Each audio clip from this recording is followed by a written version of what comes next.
Teen Jam should have had sections where Man, if Teen Jams had sections. Bring you a bottle of what was that Canadian? What was this? The glass Canadian bottle? Mist. Yeah. no, the clearly Canadian. The sparklers. It was Oh man, we had bleachers. Yeah. Oh man.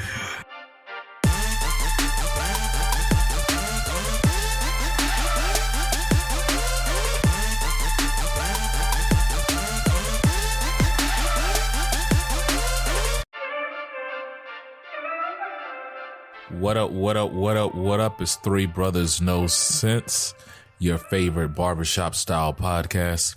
I am Tavares Ferguson, aka Ferg, joined my co-host, Buff and Razi. Fellas, tell them what's on your mind. I got a couple things. One, we have these parallel events where, what was it, 8 years ago, 45, when he was running against Hillary Clinton, he said, he predicted, if you elect her, it's going to be all type of indictments and all type of prosecutions and all of this illegal stuff and criminal charges against her. Remember he said that? He promised that if you elect her, that's what's going to happen. And you know, the three of us plus Sherman and Mike just got back from Vegas where we saw a fight where one of the fighters, the guy I was rooting for, said that he was going to break his opponent. He was going to break him. And it was going to be a one-sided ass beating. I'll say this. Both of them had it right, but they had the wrong person. Because 45 has now been indicted, not one, not two, but now 3 times, as it just came down. We were recording on a Tuesday. Just got indicted for the 3rd time. And this one, I know people were thinking that Georgia was probably the strongest case. This one really is like a 45-page document. Check it out if you're bored and don't have any time. But man, it seems and it feels pretty strong, man. So I got that. And the only other thing I want to bring up. But he only has 3 charges against him, right? In this indictment, yeah. There's 4 in this one. Yeah. Plus the other 2 indictments. Yeah. And there was 3 there was 3 on the second indictment. I think 1 in New or York. 2 in New York. Yeah. So he got a lot to deal with. Yeah, he's got a lot of charges. So and I brought up the boxing analogy. I just want to say, my guy lost. And I know what comes with that. I do want to say how much I hate boxing fans. I think I said this on this before, but immediately people are saying that Errol Spence is a bum. His resume, I'm like, his resume is weak. Like, he had 3 of the 4 belts. But this is why fighters are afraid to make the top fights, because as soon as they take their first loss, the public turns on them and say, you know, They never were this and they never were that and things like that. Errol Spence happened to run up against a generational talent in Bud Crawford. He is the first male to become undisputed champion in the 4-belt era in that division. That is historic.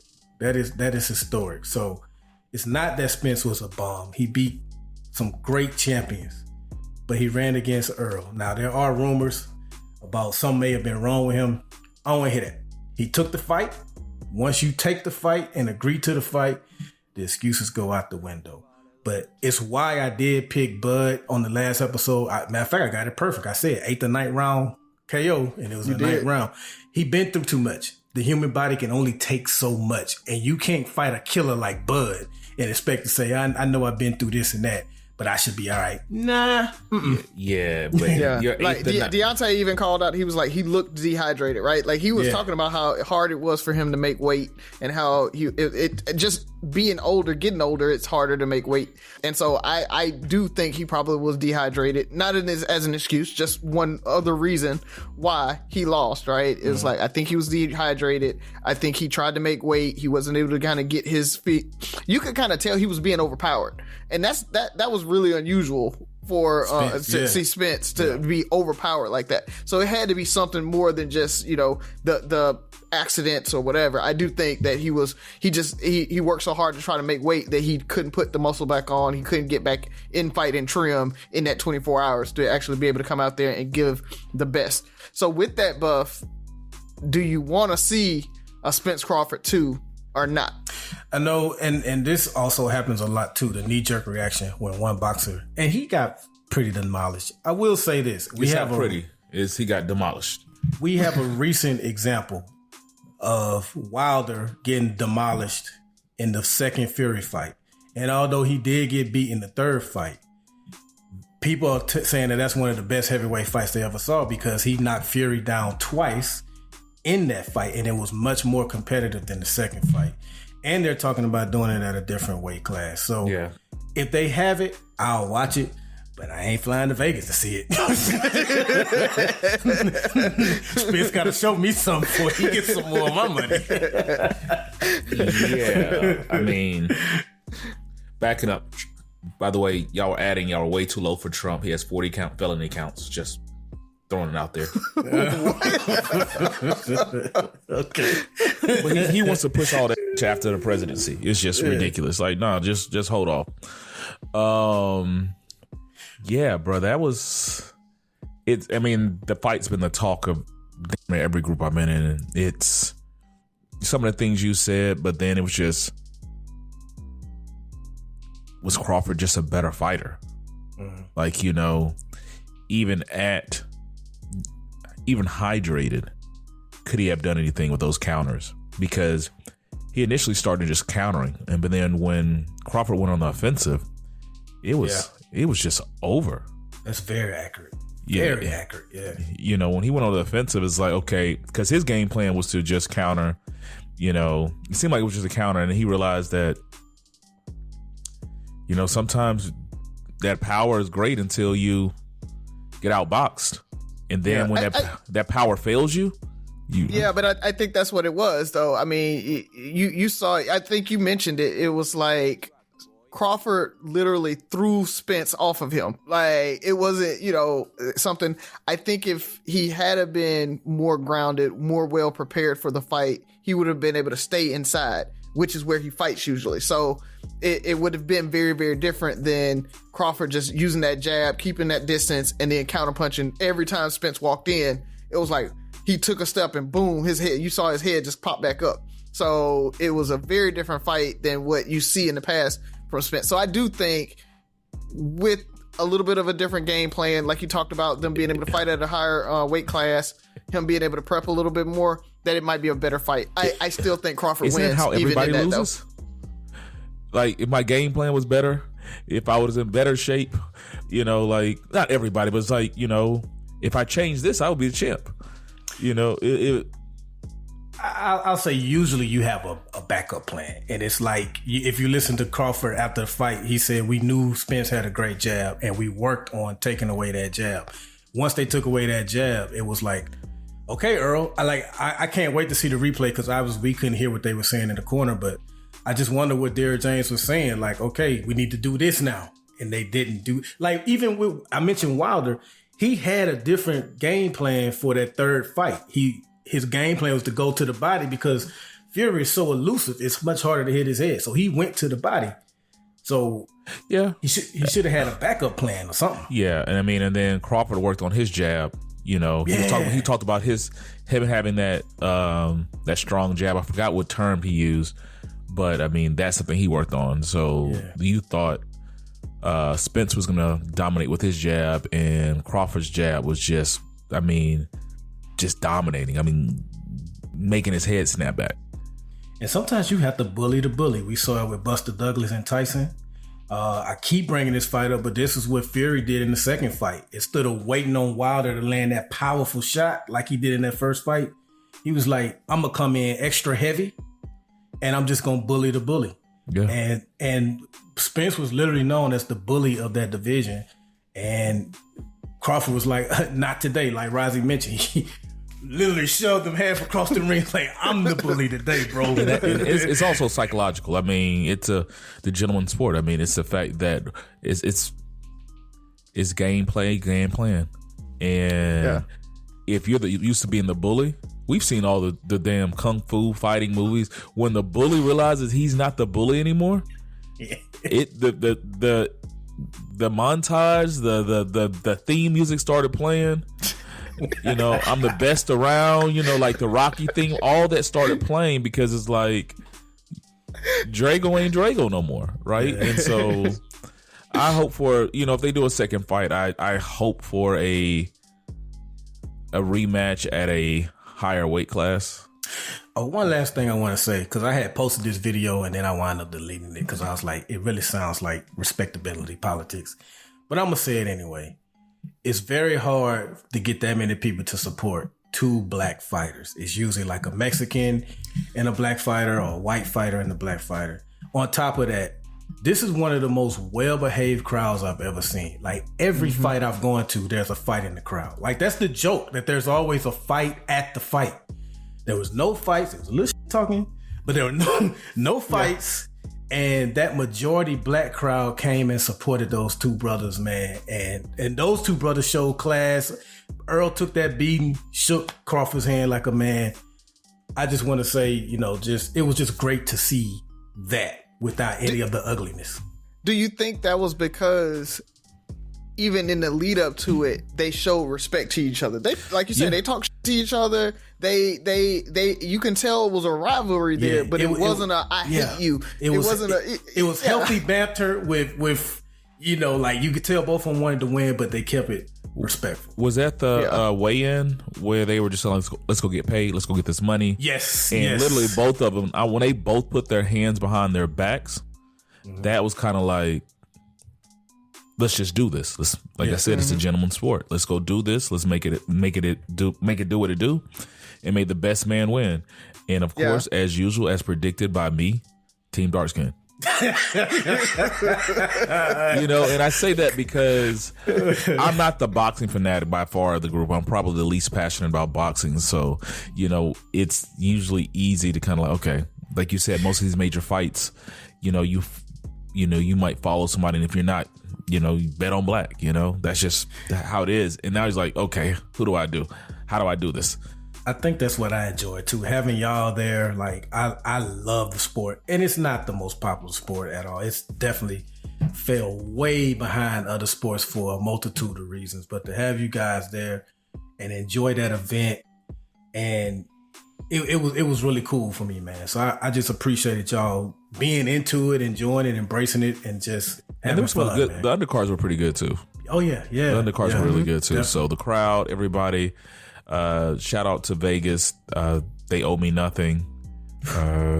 We had a blast from day one, from the moment we landed. Good food, good drinks, good conversation. It was hot, just a heater. But outside of that, it was just really good. Good to see you guys. I mean, I could really ask for a better trip, And no issues for you, right, Razi? You had a clear and clean Vegas trip. I got back just fine. I think I passed the buck over to Mike, DJ Type Mike. Took him 2 days to get home, so yeah. The monkey's on my back. Right. Tag, you're it. So speaking of getting the bag, though, I guess we're gonna make it a trifecta and talk about Carlee Russell for 3 weeks in a row. I don't know if you guys have heard, but her ex-boyfriend is becoming a reality star, and he is going to Atlanta, and he's going to be on kind of like a finding love, I don't know, type of thing, because he's over her, and now he's a reality star. So make your money, young man. Hey, whatever it is. I'm not mad at him at all. I'm just upset that we are entertained by anything. Anything. And guess what? People are gonna watch it. You're just gonna watch it. And so instead of watching that, listen to Three Brothers No Sense, your favorite barbershop style podcast, on all your podcast platforms. I don't know. Anything else, fellas? Yeah. Oh, and don't forget, Contentville. Yeah. So first episode on Contentville. So welcome everybody to Contentville. Check us out every day or every Monday, 8:00 Central Time now. So, and if you are listening to us on a podcasting platform, go download Contentville and check out us and all the other cool platform podcasts that are there. So if you just kind of need some podcasts and you don't know where to start, it's a great spot to be, because then we're, programming the podcast for you. And actually, unless I have it wrong, it's within the Inspire You app. So keep the Inspire You on the Air app, and content, you will find Contentville within the Inspire You app. I think so. Awesome. Anything else, fellas? That's all I got, man. All righty. Well, Sophia? She's in the shower right now, so we'll come back to her joke. Wow, this house is cute. But can I really get in the game in this economy? I do have savings, and I am responsible-ish. I should bury it. I'm being wild. But what if I'm not being wild, though? Could I actually score a... Kick off your home buying journey with Zillow's new BuyAbility tool. It makes it easy to find out what you can afford, so you can get off the bench and onto the playing field with confidence.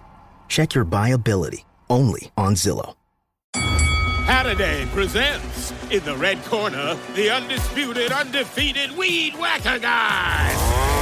Champion of hurling grass and pollen everywhere. And in the blue corner, the challenger, extra strength Saturday. Eye drops that work all day to prevent the release of histamines that cause itchy allergy eyes. And the winner by knockout is Saturday. Saturday, bring it on. All righty. So let's jump into it. So we really didn't have... Sherman had a question and I had a question. So I'm going to default to you guys. And I'll go. I want to go. Because we talked about Vegas and how good of a time we had, and one of the things that we did, we got a section at Tao and did it like we do it and had a great time. But I was looking around, and a lot of the younger folks there, I think they've gotten into this section culture of getting in a section and sitting down, and they'll get up for a song or two, take some pictures, video for Instagram or whatever, social media, and then they just sit back down. And I wanted to ask you guys, is that something that you've noticed, that like this new generation just really doesn't get out there and have fun like we did? Or is that their fun and just that's what it is? But to me, it didn't seem like they were having as much fun as like we had when we were in the clubs back in the day. It's hard for me to say if that's what's fun for them. I can't, like you say, it doesn't look like it's fun, but I'm too old to definitively say whether or not it is. Somebody on YouTube, I think his name is Charles something, said that the section culture killed the black clubs or whatever like that too. But I guess that's fun for them. We got an expert in here on. Let's let her answer this question.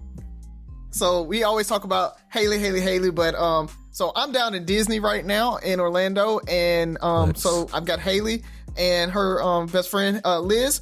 Or do I need to say best friend, because I don't want none of your other friends to be mad? So we just we're each other's only friends. Oh, okay, only friends. So not just best friend, only friends. So no, but they're here, and maybe they are that Gen Z. They are that Gen Z group, and so maybe they can answer the question. Did you guys even hear the question? Mm-hmm. Okay, so we asked the question about section culture and folks just kind of like taking pictures and just like not dancing and stuff like that. We talked a little bit about it, and so I was asking, is that fun? Or because back in our day, we got up, we danced, we did whatever, and so I want you guys' opinions on kind of that, like that culture, and is that kind of killing the club vibe? I would say yes. I don't like that everyone just sits around like trying to be cute and taking pictures and nobody dances or does anything, and we complain about that all the time. Yeah. That's why we go where we go. Where do y'all go? The Finnick. The Finnick, Shout out to the Finnick. Which is Finnick is a white club. Yep. So. And they know how to But that's dance. where they dance. One thing about the white people, we love the white people. We love, the white culture and whatnot. They're gonna dance. They're gonna have a good time. They don't care. They don't judge. They don't care about how you look. They don't care about sitting there judging the next person because everybody is there to have a good time. They might be offbeat sometimes. It don't matter. It don't matter. They're gonna have a good time. They're gonna dance, and we're gonna dance with them. But yeah, I hate the sitting culture. I hate our club culture. I feel like it's absolutely no fun. Everyone just likes it's to about appearance. It's all about social media that really plays a big role because everyone wants to post for social media and that they're living their best life and no one's living in the moment. That's the problem. Your birthday was like that. Yeah, my birthday, we had some people who shall not be named and they were just sitting there posting their pictures when we were trying to turn up, but they just wanted to look cute in the section. So with a strobe light, I mean the light and everything. Did they have the light on their phone and everything? They didn't in the club, but they normally do. They would, normally. Yeah, because apparently that's the thing. Super big light that goes on the phone. That clips on. Yeah, all that's annoying. I can't blame your. I think you ladies hit it on the head. I mean, I think social media has changed the culture. Maybe we would have did the same thing when we were younger. We were just broke. And the sections weren't for everybody. Right. Yeah. That's another thing. They're really easy. There's no easy exclusivity. access. Yeah. So. The sections weren't for everybody. We were broke and I think we accepted the fact. And so we were cool with being in Gen Pop dancing and doing everything else and having fun. But now it's all about appearances. And I mean, they'll get up and dance, but it's also going to be recorded. They're not dancing without it being noticed. Yeah, they want to record them dancing so they can say that they're dancing and having fun versus like actually just having fun. Yeah. It's like it needs to be validated by everybody else that they're having fun in the club. Mm-hmm. And it's a male and a female thing because I think guys post up, and I don't even know if it takes away from. We went to the club to talk to women, and you had to, you didn't have a section where you had people come to you, or you can just bring a group of people over. You had to. It was you and your homeboy, you on your solo dolo, and you're like, okay, I see Haley over there. She look cute. Let me go shoot my shot. That's how it should be. But that's another topic is the guys think that women are supposed to make every first move nowadays. That's a whole nother topic. Hey man, I'll take your word for it. I don't know, but I mean, I just know growing up we had to do all that, and it wasn't anything like if a guy was buying you at most we might buy a drink or two, right? That's where we stopped. Right now, it's like we got bottles, we got we're flexing and all this stuff, and that as a group, we're pulling these chicks rather than individual. So, feel sorry for you ladies, but have fun, enjoy it. It's okay. We'll stick with the Finnick. Yeah, we'll go where we go. We don't have these problems at the Finnick, so it's okay. I don't know what to tell you. We love the white culture. I like that fun in there. It's a blast. Oh Lord! Y'all know they're gonna have a good time. There isn't even anywhere to sit. Literally, you it's have like to dance. it's barely any booths there. Yeah. Like you can't go in there and be like, I'm getting a section because what even is a section? Like it doesn't exist. It's not in there. Your daddy likes sections though. He does. He likes sections. He does like sections. Because he likes to feel exclusive. That's why he likes sections. Yes. He can't be with the commoners. Yeah, I can't lie. I have PTSD, and if I can't control my surroundings, I have a panic attack. And he likes the exclusive. Yeah, and I like exclusivity. That's exactly what it is. Being special. I'm just lazy. I like to sit. That's imagine wearing heels. Yeah, I was about to say no, because last time we went, so that's when growing up. That's when about 12:30 the ladies had the shoes off. Mm-hmm. Yeah, and that's how it's about to be. But the Finnick's so dirty. Yeah, don't do that. Yeah, I would be stepping on broken glass. I did judge though back then. I would only talk to the person who still had their shoes on by the end of the night. thug it out. Yeah. Like a lady. Is that all? All right, that is all. Right. Bye, guys. Appreciate y'all. Yeah. Bye. Yeah, I'm definitely a section guy, but I'm not a dancer, but it's perfect for me because my wife loves to dance. So for me, a section has always been, she has her place to dance. I can sit and drink. When a song comes on that I can rap to or get crunk to, I'll get up for that song or two, rap with the lyrics with my drink in my hand and whatever like that. Then I can sit back down. She can dance in peace without guys trying to come behind her or whatever the case may happen. So sections, and plus I hate lines too. I hate lines. We went to Tao. We saw that line and I was so glad I wasn't in it. Elitist. You know, like OT Genesis performed. So the few songs I did know of his, when he rapped something I knew, I got up, rapped with him, and then sat back down. So I do like sections, but yeah, you got to do more than just sit there and take a few pictures with your already attached light to the phone. That was kind of wild. What you got for us, Razi? So for me, I definitely think that it's like it's killed the club and the fun of it. Like, but I don't know, because I mean, we talk about how we enjoy being in those sections and being able to dance and all that stuff. So I mean, I guess that's what they want, is that same thing that we're looking for in the section, they're looking for in the section too. So they don't have to dance all the time. And I guess it's what people like, whether they like to dance and get up and be in the crowd or they don't. Yeah, I mean, well, I can't dance, so that's why I sit down. If I could dance, my ass would be up the whole night. So if you're somebody that can dance and you pay that money to come to a club and buy overpriced drinks just to sit down and snap pics, I don't know what you're doing. Yeah, but I think it's similar to back in the day. Now to think about it, we didn't have sections, but you had the dudes that were holding up the wall all night. Yeah. You know, when people were holding up the wall, if they had a chance to sit, they would have sat. You know, I don't know. I think it's just a different culture, and that's what they know. You know, that's all they know. Teen Jams should have had sections. Man, if Teen Jams had sections. Bring you a bottle of what was that, Canadian? What was this? The glass Canadian bottle? Mist. Yeah. no, the clearly Canadian. The The sparklers. It was Oh man, we had bleachers. Yeah. Oh man, if Teen Jams would have had sections, I wouldn't have been in the section. I would have been in the middle of the floor. Yeah. Especially the ones that, who would have had the most expensive sections? It should be Gargis Park, but it probably would have been Spring Hill. Yeah, it probably. I think it was Gargis Park was just the best one, man. That was just, man. What a time to be alive, man. Yeah, that was great. So what you got for us, Buff? So I'm gonna switch gears a bit. That was a fun question, by the way, Razi. It turned into a fun question, at least.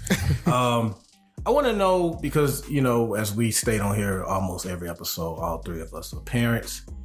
I want to know something that you learned because you're a parent. Like, the only reason you learned it was because you became a parent, and that's the only way you probably would have ever learned it. Like, going through regular adult life, you never would have came across this, but being a parent, you learned it. So I want to know, what was it? I'll go first on this one, I guess. The kids are little people. It sounds like, yeah, they're kids. That's exactly what they are. But right. We forget, you know, that Byron was Byron at the age of 4, 5. Like, your personality, your traits are like, you were you from day one. Like, Sky has always been this very calm, cool, collective, super sensitive, super emotionally responsible and intelligent young lady. Since the moment I saw her, like, just when she was a baby, like, we always said she's been here before. And just even the conversations that I have with her now, like, I can't wait to see her grow up, right? Because I want to see that personality just bubble. And TJ is just a ball of energy. He's such a happy kid, and I love it. And God bless me with two great kids, because he's a happy kid, but he is full of energy. And sometimes I have to recalibrate and redirect his energy. And that moment, like, maybe I was a little too hard on him. He's forgot about it. He's back, doing whatever he wanted to do anyway. Like, he's just a resilient kid, but very emotional, very loving, very caring, very confident in who he is. Just seeing and talking to him, like, he's super confident in being who he is. No, I'm TJ. Like, hey, you're silly. No, I'm TJ. Like, I don't want to be funny. I want to be TJ. Like, he's cool just being him. He doesn't want to be labeled. And I'm like, that's just very... You are your father's son. Yeah. But it's just watching him. But then, and I say that because in our minds, well, in my mind, I'll speak from, you think like, I'm gonna have these kids and you're gonna mold them into these people, and you can help guide and shape, but all you can do is guide who they are, right? TJ will never be as calm as I was as a kid. People like, he's probably just like, I was the calmest little kid ever. I was probably more like Sky. Sky is just very calm and she wants everybody to be happy. TJ's like, burn it down. Let's get it. If that's what makes him excited, he's going to do it. And they're completely different, but yet and still we're arrogant enough I was arrogant enough to think that I was gonna be able to mold and shape these kids into these just perfect, beautiful adults, and just realizing that they're just perfect versions of themselves already. It's just my goal and my duty to just help guide them to be the best versions of those and continue to pour into that. But I would have never thought that, and that's why I think as parents, as we find things that happen, we're disappointed because our versions of what we think our kids should be doesn't happen, because they were never going to be that anyway. They might be going on the career path, but they're not going to be the person you wanted them to be. Probably even better. So along those same lines as what Ferg's saying, I think being a parent, I learned to calm down about a lot of things. Like, it's not that serious. I think a lot of times folks without kids, I joked last week about I'm never cooking a separate meal for my child, or, they're going to do what I tell them to do every time. And my child is never going to throw a tantrum and this, that, and the other. And I think, and so Haley always makes the joke that I can tune the kids out when they're running around and they're banging and they're doing all that craziness around the house. And I just tune it out. And I think being a parent teaches you that. It's like, it's not that big of a deal. Like, I don't care if people are looking at me because my kid's throwing a fit. Like, throw the fit, but you're not getting what you want. Because if I give you what you want, then I'm reinforcing that fit. So sometimes I got to let it play out. Or, I may get up and I've had times where I've walked the kids out and let them throw the fit outside so that everybody didn't have to deal with it. But I let them finish throwing the fit. I wasn't giving them what they wanted. And so I'm like, well, when you're finished, we can go back inside. And I think Sophie did one or two fits. And after that, she was like, well, this ain't gonna work. Let me find something else to do. So it's one of those things that just calming down and letting things play out is probably the simplest and easiest way to get through life. And you take that. And so I think a lot of parents end up being able to kind of tune things out. They're able to hyper focus on things. They can have a lot going on because they're just used to that multitasking and that having to kind of focus on what they're doing and have that background noise be background noise. You know, we've all heard the saying of some parents before they whip their child, you know, saying, this is going to hurt me a lot worse than it hurts you. And as a kid, that sounds like a bunch of BS.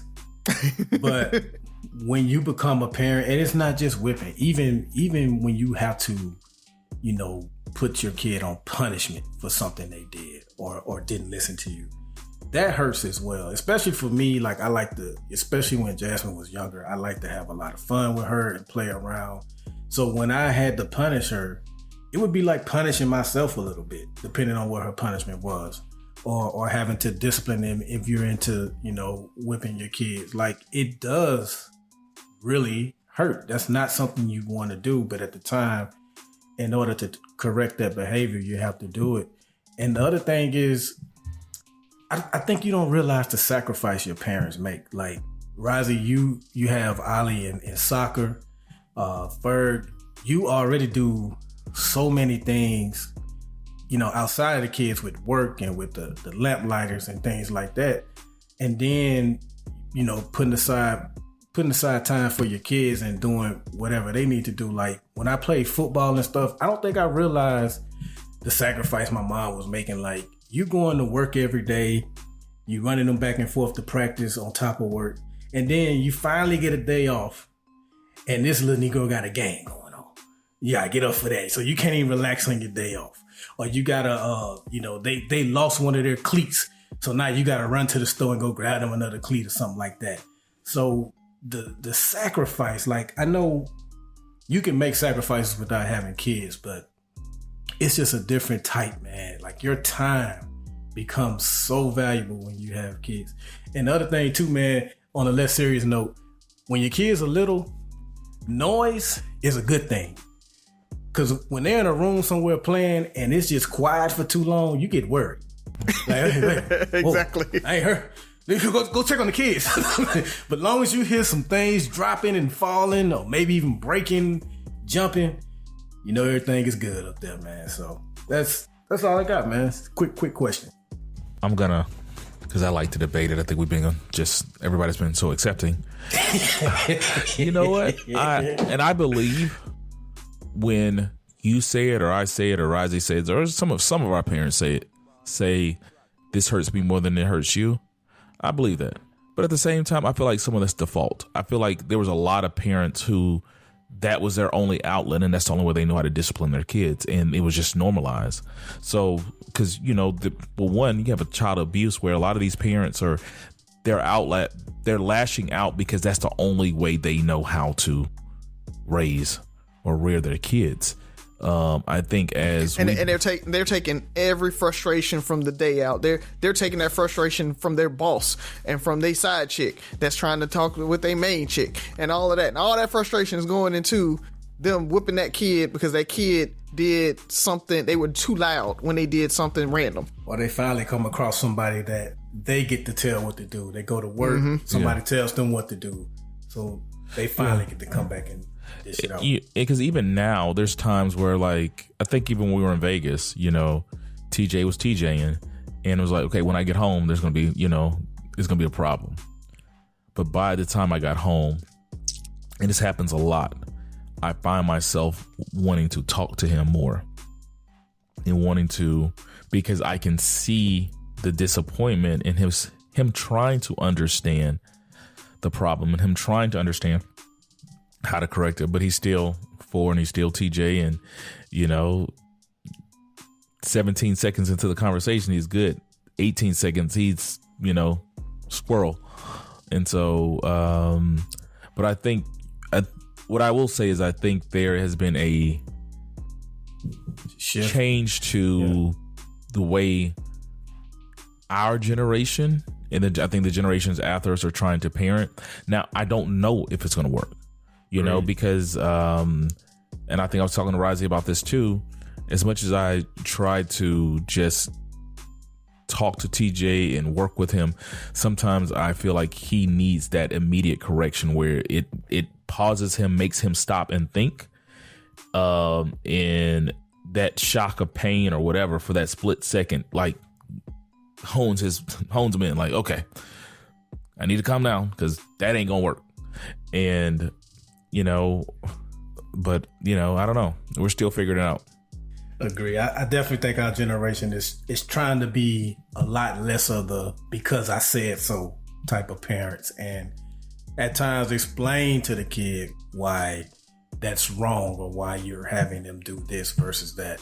So I think we are trying to do a better job with just not saying I said because I said so. I think that's on a lot of levels. I think our generation, and I'm not trying to make our generation the greatest generation, but I think there's so many changes. I think we have more, probably people with higher education, people who are we're earning more than we've ever earned.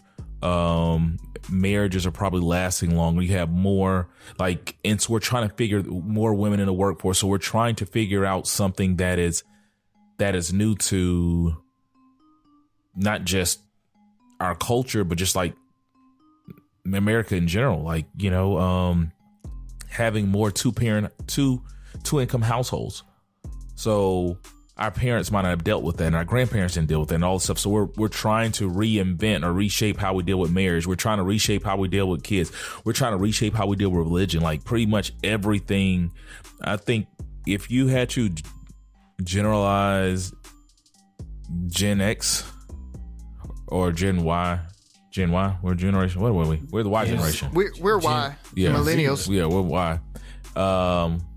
We're the Y generation. We're challenging everything, right? We're reinventing the wheel. All this stuff is new, and we romanticize about. And I think we're struggling. We romanticize about yesterday or yesteryear, but still, look at how do we improve on that? And I think our kids are going to how Haley and Only Friend basically we love the whites. That that's more acceptable now. Pop culture and cross culture is becoming more acceptable now. And the blurs and all that, things are shifting. And so it's going to be very interesting. So, alrighty. My question. Well, put it this way, we've all been traveling a lot in the last few weeks, few months. Some more than others, Miami, Vegas, hell, let's throw a trip to Mexico or something. That'd be ridiculous, These are all hypotheticals, people. Nobody travels that much. Two-part question. What has been your favorite vacation? And what is your ideal vacation? Your bucket list? So my favorite, believe it or not, my favorite vacation so far has been the first time I went back to Mobile with Jasmine. Me and Tabitha, we drove. I drove. She rode. I drove from here down to Mobile, and people were just so. We were borderline within our circle, at least. We were borderline celebrities. Everybody wanted to see the new baby. They wanted to see Byron and Tabitha. Have you seen Byron and Tabitha yet? They brought the baby down. The love that we felt on that trip, man, was second to none. It was just great being back home. She got prayed for and christened. My goddaughter came from Texas and got prayed for and christened as well. It was just a great trip. I'm not gonna reminisce on it too much because I don't want to get choked up. But obviously, both of my parents were still alive back then, so it was just a spectacular trip, and I've never forgotten that trip. It's always been number one for me. So that one, and you say, well, what is my ideal? Yeah, and I'm gonna come up. That's.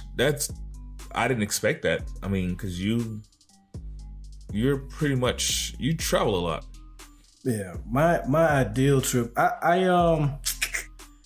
So I want to eventually, and I plan on doing this soon, but I want to go somewhere overseas, south of France or something like that, and just have a great time with a group of close friends, sort of like how we did Vegas, but with our spouses included, and just really have a good time and enjoy new things. I love going to Miami. I love going to Vegas, but I've obviously been there several times.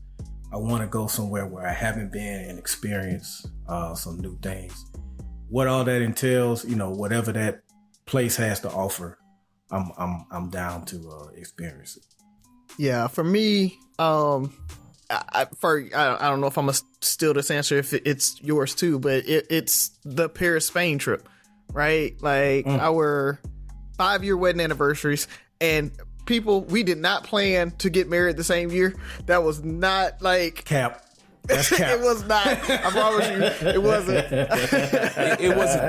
It wasn't a plan, but it kind of was like, well, y'all should just go ahead and get married since we getting married this month. And then they just expedited it a couple of months. So yeah, but it was our 5-year wedding anniversary. Found some great deals because we were trying to figure out what we wanted to do, and we were looking at going to just California and just hang out there. And then we found flights to Paris that was actually cheaper than going to California for us.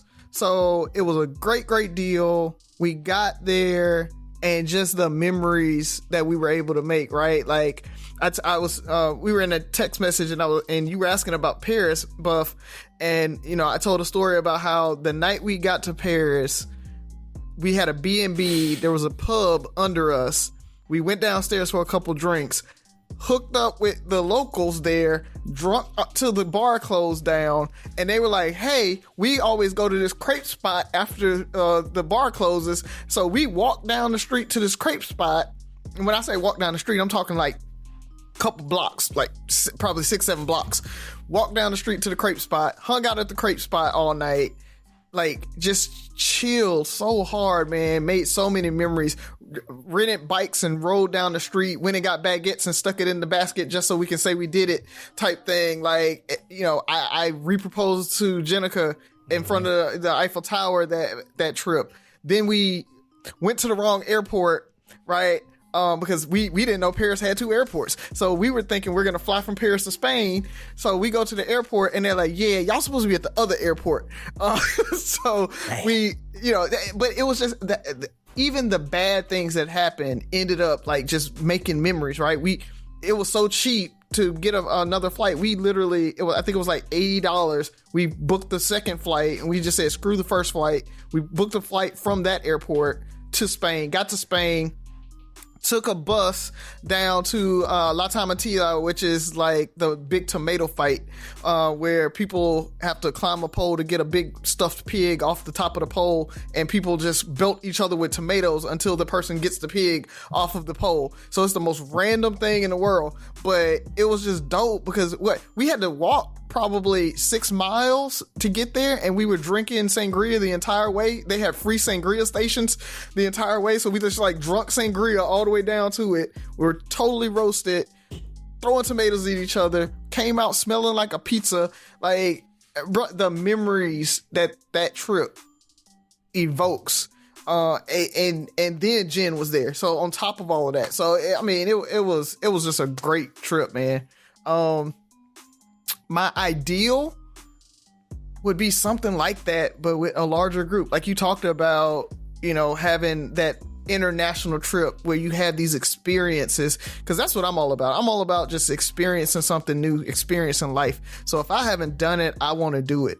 And so it's like, let's go skiing. Let's go hike the Alps. Let's, whatever it is, I want to go out and experience it, go on safari.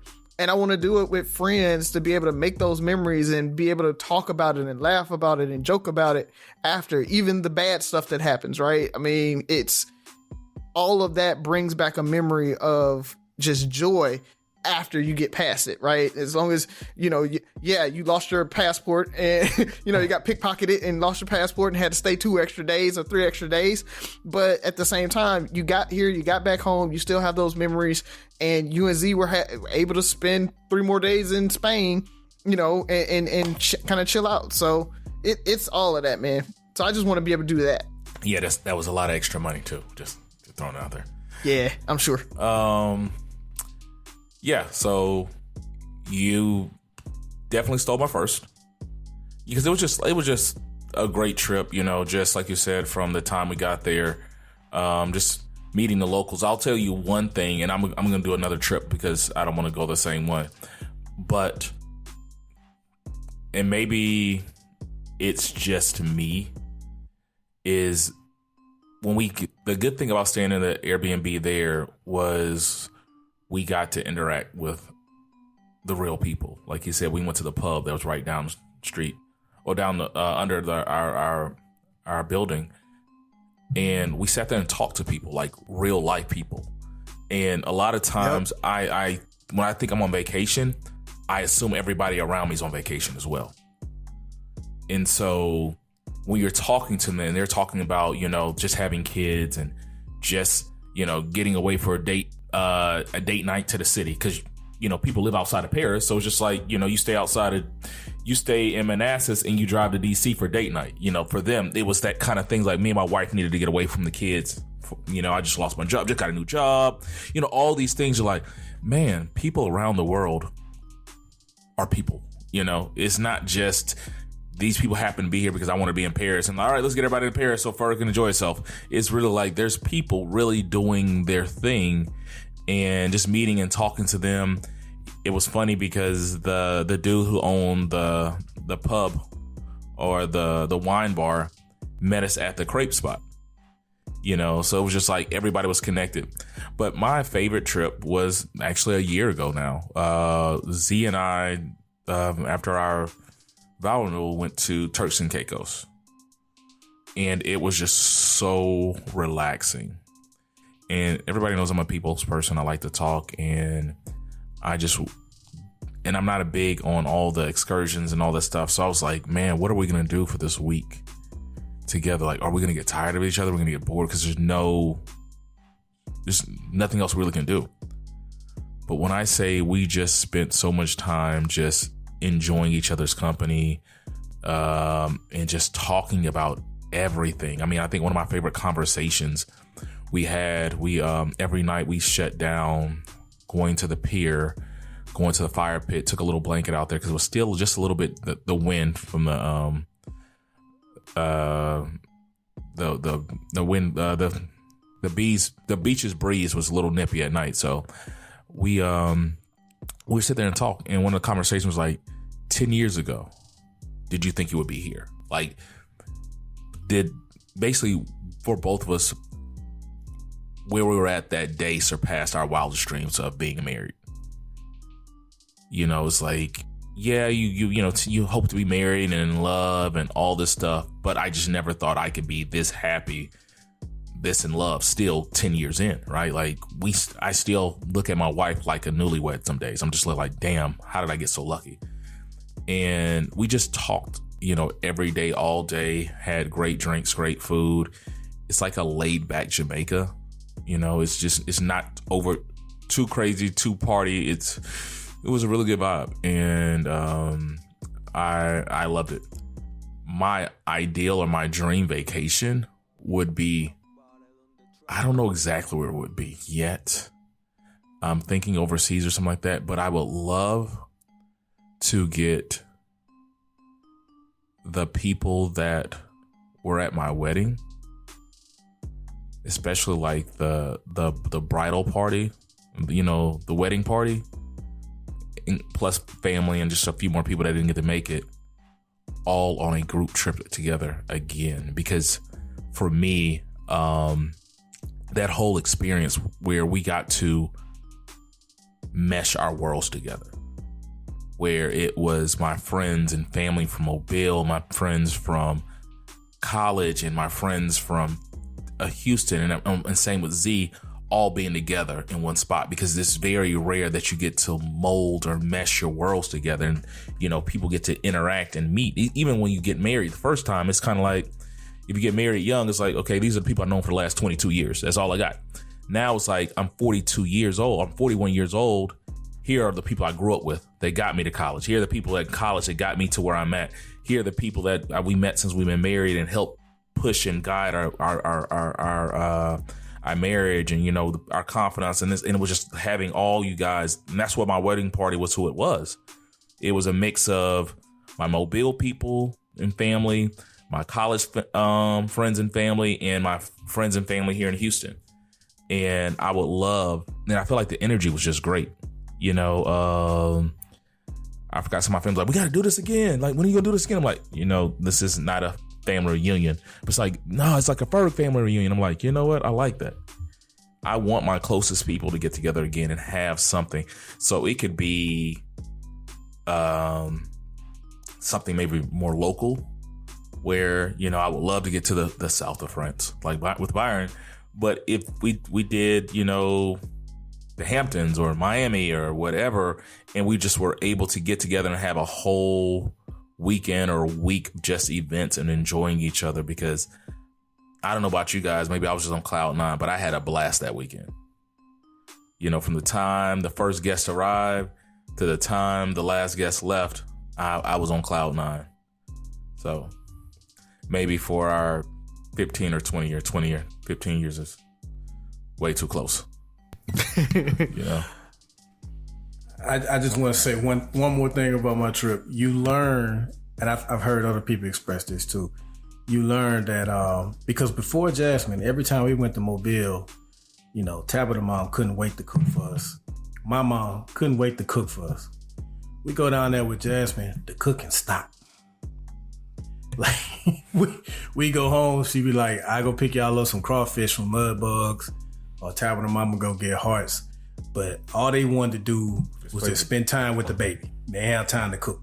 So that cooking stuff was over. It's not about you anymore, Buff. Not at all, bro. And it hasn't been since. Yeah, but no, those were good trips. So, you know, encourage people to travel, enjoy life. It was great coming full circle back to the Vegas trip just to get away with you guys. I mean, it was just to think about 20 plus years ago, we had been lucky to get all of us together at, you know, the Red Roof Inn, Motel 6 or something like that. Yeah. Just to hang out. And now I don't even want to talk about how expensive the tickets were and the hotel and all that stuff in Vegas, kicking it. And just enjoying ourselves, you know? So with that being said, Team Darkskin, let's go ahead and do our parting shots, fellas. My dad works in B2B marketing. He came by my school for career day and said he was a big ROAS man. Then he told everyone how much he loved calculating his return on ad spend. My friends still laugh at me to this day. Not everyone gets B2B, but with LinkedIn, you'll be able to reach people who do. Get a $100 credit on your next ad campaign. Go to linkedin.com/results to claim your credit. That's linkedin.com/results. Terms and conditions apply. LinkedIn, the place to be, to be. Flex your business with an American Express Business Gold Card. You'll earn 4 times membership rewards points on your top 2 eligible spending categories, like transit and electronics, each month, on up to $150K in combined purchases per year. Plus, you can now earn 3 times membership rewards points on flights and prepaid hotels booked on AmexTravel.com. Terms and points cap apply. Learn more at AmericanExpress.com/business-gold. Amex Business Gold, built for business by American Express. Man, I feel like this episode has been like a lot of reminiscing and just talking about family and friends. So I'm going to stick with that theme somewhat and just send a shout out to S.W.A.T. We were a controversial group in high school, man. So some of it deservedly so. Some of it was unfair. But whatever the case may be, we were who we were. People hated us. People liked us. But being out there in Vegas with you guys, man, and you know, people see groups of black guys all the time, but I don't know what it was about us, because nobody was wearing like some gaudy jewelry. Nobody was labeled down. None of us was stepping out of Ferraris. But there were a couple of times during that short trip in Vegas that strangers just came up to us and said, hey man, are y'all with the fight party? Or like, I just want to tell y'all, man, it's great to see a group of brothers just being like, we were not the only group of black people there, but I don't know if it was just the way we carried ourselves or they could just sense the brotherhood within our group, man. But it was just dope to just have complete strangers come up to us and say the things that they said to us. And, you know, some of our other friends were like getting messages from people whenever we were posting on Facebook, like, oh man, y'all out there, it's so great to see y'all like comment on our pictures and stuff. So we definitely appreciate that. And when I tell you, you know, what you guys are complimenting us on, it's genuine. Like, I love these dudes. I love those dudes, Mike, Sherman, the cats that couldn't make it, you know, Wendell especially, Melvin, anybody else I'm leaving out, but it's genuine. And I just want to send a shout out to the many years of friendship that we've had. Oh, he messing me up. He messing me up, man. He messing me up. He messing me up, man. He messing me up. But let me wrap this up and just say that just appreciate the friendship, man. Me and Ferg always joke all the time that, you know, it literally is because his last name is F and mine is E. He sat behind me in 6th grade. Our history teacher would have us pass our homework back to the person behind you. He looked out for a brother because there would be times I ain't do my work. And the friendship just started there, man. So it's just been cool knowing you guys, growing with you guys. And I love you, brothers. Appreciate it. You wasted your time doing your homework. Like, I was like, I don't want to see that. I don't want to see that. Like, you just pass it back. So shout out to Elena Garrett. I think that was her name. The little white chick that sat behind me too, because she was on that same program. Yeah. All the quizzes, pass your quizzes back, and if you ain't make a 9 or a 10 on every quiz, I ain't want to look perfect every time. You know, it was on you. Razi, what you got for us, man? Oh, by the way, Buff, they were mainly talking to you, and then we were just kind of, yeah. I disagree with that. Okay. Yeah. Razi, what you got? So first of all, shout out to Sophie. Happy birthday. I officially have a tween now. She's turning 10. So that's a whole new level of stress. Now I got 2 young ladies running around my house telling me what to do and everything, and expecting the world. So, but shout out to her, man. That's why we're down here at Disney. This is where she picked. What we do is on their, we call it milestone birthday. So 5, 10 years, 16, 21, they get to kind of pick what we do as a family. And so we came down here on our 5th birthday with Jen, and she wanted to come back down again this year for her 10th year. And so she was like, I want to do it again, be back down here. And I talked about it a little bit, you know, friends who've been dealing with loss and everything like that. And, you know, it's been over 3 years, and it really has been kind of triggering being back down here, walking the same halls because we're staying in Shades of Green again. So the same spot, you know, checking in, thinking about what we did then and what we're doing now and everything. And, you know, I just want to say, Jen, I'm trying. You know, I'm not the fun guy that you are, but I'm out here. I'm doing it. I'm trying.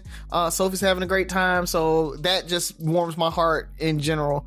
And so the folks that's still out there dealing with loss, man, we always talk about, you know, time heals. Time, it makes it manageable. But there's always those ebbs and flows, man. And so deal with those times when it comes down on you and you're feeling like, you know, you can't get through it. Just know that you can, you know, and lean on the folks, lean on your friends, you know, sit and record if you need to, start a podcast. I don't know. Whatever it is, man, lean into it. You'll get through it. And I know I will. And so just wanted to kind of throw that out there. You are a fun guy, bro. You're fun. Yeah. So 2 things really fast.